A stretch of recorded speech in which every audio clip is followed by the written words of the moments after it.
નમસ્કાર દર્શક મિત્રો, જીએનડી ન્યૂઝમાં આપનું હાર્દિક સ્વાગત છે। નાર હાઈવે પર દર્દનાક અકસ્માત થયો, જેમાં એક બોલેરો કાર અને રિક્ષા વચ્ચે થઈ ટક્કર। આ અકસ્માતમાં 2 લોકોના મૃત્યુ ઘટના સ્થળે થયા હતા।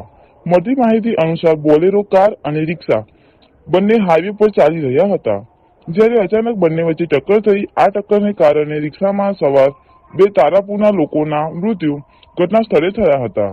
અકસ્માત થતાં સ્થાનિક લોકોએ એમ્બ્યુલન્સ અને તારાપુર પોલીસને જાણ કરી। જય હિન્દ, જય ભારત।